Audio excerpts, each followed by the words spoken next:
Hello everyone, I'm Olivier Allégret, Head of Client Solution at Choose Paris Région. I'm very pleased to be here today to present our second podcast organized under the banner of Your Expert in France, the Franco-British Chamber's one-stop shop. Today's topic is why implementing a compliance and HR audit of your French company. I'm delighted to welcome Anne-Hélène Squarneck, HR expert, and Etienne Pujol, lawyer at Berry Law. Etienne and Anne-Hélène, you wanted to lead us through a case study you have worked on at a request of a client. Could you please summarize the context of your diligences?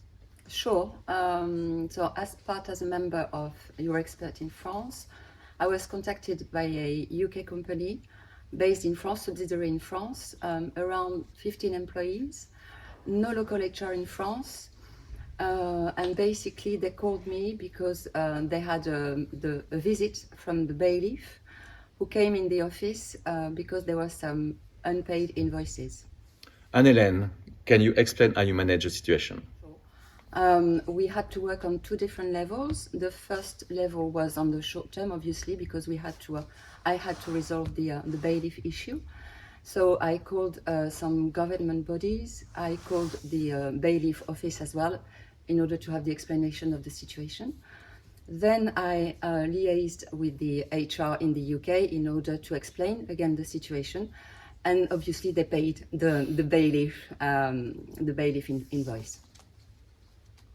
And then we recommended the client to make an audit, a compliance audit, based on all the findings of Anne-Hélène, so that I had to go through their employment contracts, the collective status, collective bargaining agreement, working time regulation, and we found out that there were several issues that needed to be complied with, and therefore we made some recommendation as to the change in the frame employment contract, assessment of the process, and Anne-Hélène was inside in order to make sure that these recommendations were implemented. Etienne, what was your role in this conflict? So then Anne-Hélène called me and led me through all her findings.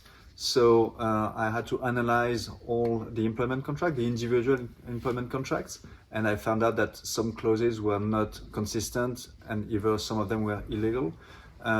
Ditto for the collective status. Then we had to dig the client through the changes they need to implement, including on, for instance, the working time regulation, which was not accurate, which may lead to a payment of overtime hours, and so and so. So there were a lot of issues that we needed to deal with, and so I handed over then to Anne-Hélène to liaise with the client based in the UK so that they could implement such changes.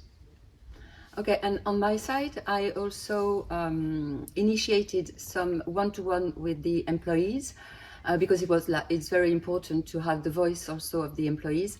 Therefore, the conclusion of the one-to-one with the employees was that there was no HR process in place in France, for example, regarding the hiring or the onboarding, the talent management as well, and the training.